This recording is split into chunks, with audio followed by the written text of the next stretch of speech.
فرمایا من جہاز جیش العسرہ فلہ الجنہ.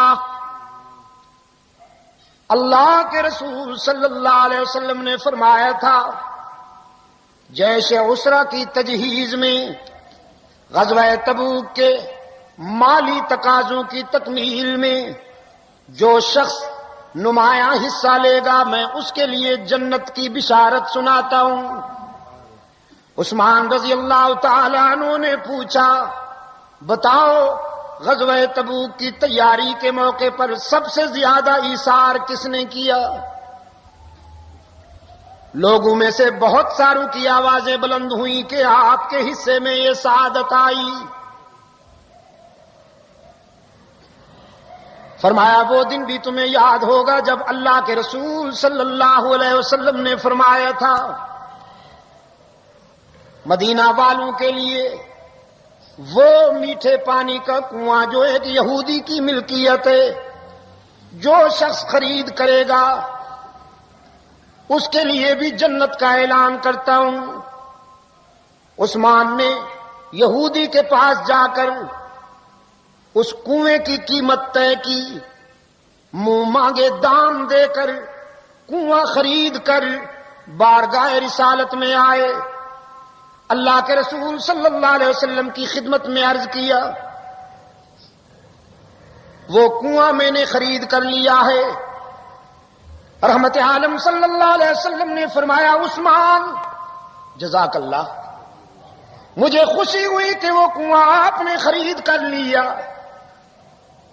اب وہ آپ کی ملکیت ہو گیا ہے تو میری امت کے لیے سہولت ہوگی.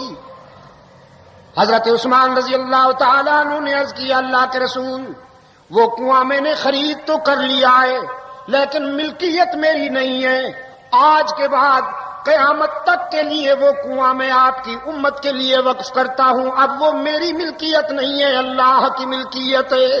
سبحان اللہ. عثمان عثمان عثمان عثمان. اس دن کے بعد سے آج تک مدینہ والوں کو میٹھا پانی میسر آیا. فرمایا نمک حلال ہو، کہلاتے بھی مومن ہو، خود کو کہلاتے بھی مومن ہو، اور آج تم نے میرے اوپر اسی کنویں کا پانی بند کیا ہے جسے خرید کر کے میں نے اس امت کے لیے وقف کیا. جناب عثمان رضی اللہ تعالیٰ عنہ پر اس قدر پانی کی بندش تھی کہ حضرت علی رضی اللہ تعالیٰ عنہ نے اپنے بیٹے سے کہا پانی کی مشق لے جائیے. منافقین نے مشق پر تیر مار مار کر سارا پانی گرا دیا ہے لیکن عثمان تک نہیں جانے دیا. پشاور کے روشن ضمیروں ادھر عثمان کا حوصلہ دیکھیے، کئی دن سے پانی میسر نہیں، ہر روز روزے کی نیت کر لیتے ہیں، آخری دن جمعہ کا دن ہے. اہلیہ نے بڑی کوشش کر کے میٹھے پانی کا ایک پیالہ حاصل کیا. امیر المومنین حضرت عثمان رضی اللہ تعالیٰ عنہ کی خدمت میں لائیں. فرمایا میٹھا پانی ہے، نوش فرمائیے. بہت مشکلات کے بعد ہم یہاں تک لا سکے. حضرت عثمان نے آسمان کی طرف دیکھا تو صبح کا سویرا چمک رہا تھا. فرمانے لگے میں نے صبح ہونے سے پہلے روزے کی نیت کر لی تھی، اگرچہ کئی دنوں سے پانی نہیں ملا لیکن اب پانی تو آ گیا ہے، صبح ہو چکی ہے، اور عثمان نے اپنے رب سے روزے کا وعدہ کر لیا تھا. اب حیات یہ ہے کہ اپنی جان بچانے کے لیے رب سے کیا ہوا وعدہ توڑ دوں.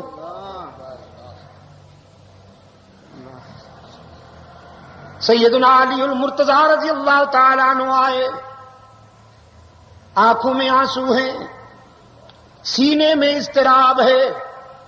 عرض کیا امیر المومنین، ایک طرف منافقین کی شقاوت اور دوسری طرف آپ کا یہ حکم کہ اطاعت امیر کی جائے، میری وجہ سے کسی کا خون نہ کیا جائے، کسی کی جان نہ لی جائے۔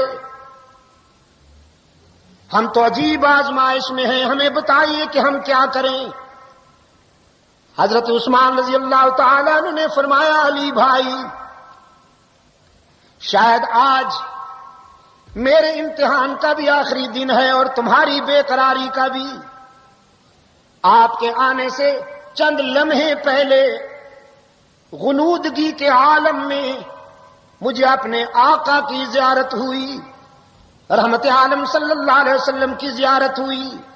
حضور نے اپنے مبارک ہاتھ میرے سینے پہ رکھا۔ حضرت عثمان نے فرمایا، اللہ کی قسم ہے کہ اس وقت سے پیاس کی طلب ختم ہو گئی، پانی کی طلب ختم ہو گئی۔ ٹھنڈے پانی کا گلاس پینے سے بھی اتنا سکون کہاں مل سکتا ہے جو رحمت عالم کے ہاتھوں سے میسر آیا۔ سرکار دو عالم صلی اللہ علیہ وسلم نے میرے سینے پہ ہاتھ رکھ کے فرمایا، عثمان، دو راستے ہیں، ان میں سے ایک چن لو۔ ایک راستہ یہ ہے کہ اگر تم کہو تو تیرے دشمنوں کے لیے دعا کروں، زمین پھٹے اور یہ غرق ہو جائیں، اور دوسرا راستہ یہ ہے کہ صبر کرو، روزہ رکھا ہوا ہے تو افطاری میرے دسترخوان پہ ہوگی برزخ میں۔ حضرت علی رضی اللہ تعالیٰ عنہ نے پوچھا، پھر آپ نے کیا پسند کیا؟ فرمایا، جب رسول دعوت دے تو اس دعوت کو کون ٹھکرائے؟ میں نے یہ گوارا نہیں کیا کہ میری وجہ سے مدینہ میں کئی انسان غرق ہو جائیں۔ میں نے تو اپنے آقا سے کہہ دیا، اے اللہ کے رسول، میں صبر کروں گا، مجھے دوسری صورت منظور ہے۔ فرمایا، علی، میرا وجدان کہتا ہے، میرا ضمیر کہتا ہے، کائنات کا نظام درہم برہم ہو سکتا ہے لیکن رحمت عالم کا اشارہ غلط نہیں ہو سکتا۔ شاید آج میری زندگی کا آخری دن ہے۔ نماز عصر پڑھ کر تیار ہو کر ہمیشہ چادر باندھتے تھے، لیکن اس دن ہزار بند باندھا، پاجامہ باندھا، جیسا کہ اسی دن کے لیے تیار کر رکھا تھا۔ بڑی تختی والا قرآن کریم سامنے کھلا ہوا ہے۔ حضرت عثمان رضی اللہ تعالیٰ عنہ نے قرآن کریم کی تلاوت شروع کی ابتدا سے۔ ملت اسلامیہ پر یہ بھی حضرت عثمان رضی اللہ تعالیٰ عنہ کی شفقت ہے کہ قرآن کریم کو ترتیب کے ساتھ جمع کرتی ہے۔ اسی ترتیب کے مطابق تلاوت شروع کی، سورہ فاتحہ اور سورہ بقرہ کو پڑھ رہے ہیں، پہلے پارے کی آخری آیات میں پہنچے ہیں کہ منافقین کا ایک گروہ جو تقریباً 3 افراد پر مشتمل تھا، مکان کے عقبی حصے سے کودا۔ حضرت عثمان رضی اللہ تعالیٰ عنہ قرآن کریم کی تلاوت میں مہم ہے۔ قرآن کریم سے تو عشق تھا نا حضرت عثمان کو، شبینے کے انداز میں نہیں پڑھتے تھے، شبانہ پڑھتے تھے۔ شبینہ نہیں، شبانہ پڑھتے تھے۔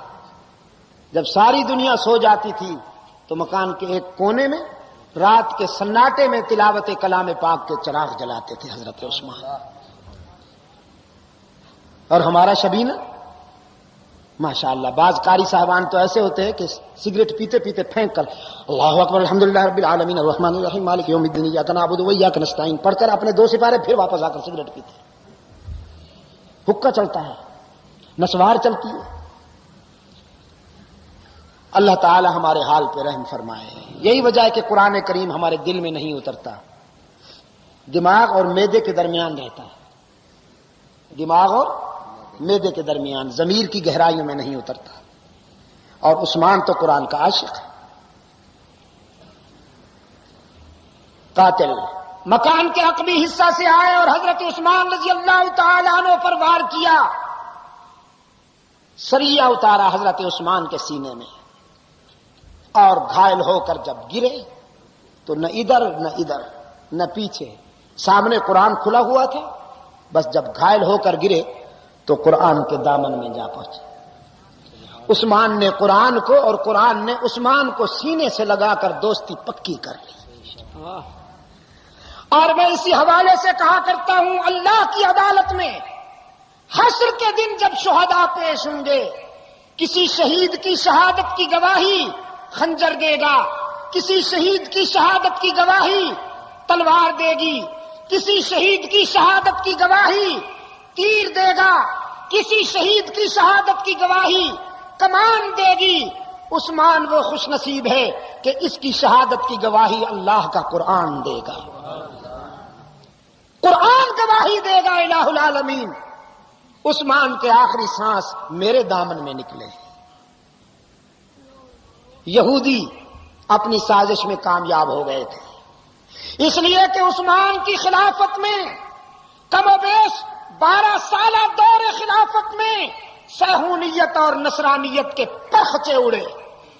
رومی قیصر اور ایرانی کسرا، یہ دنیا کی 2 بڑی طاقتیں تھیں اس وقت، سپر پاور، جو پوری دنیا کا استحصال کر رہی تھی. صحراؤں میں، سمندروں اور دریاؤں میں، خشکی اور تر میں، بر اعظم افریقہ میں، یورپ میں اور بر صغیر کے چپے چپے میں یہی 2 طاقتیں اپنے استحصالی نظام کو مسلط کیے ہوئی تھیں.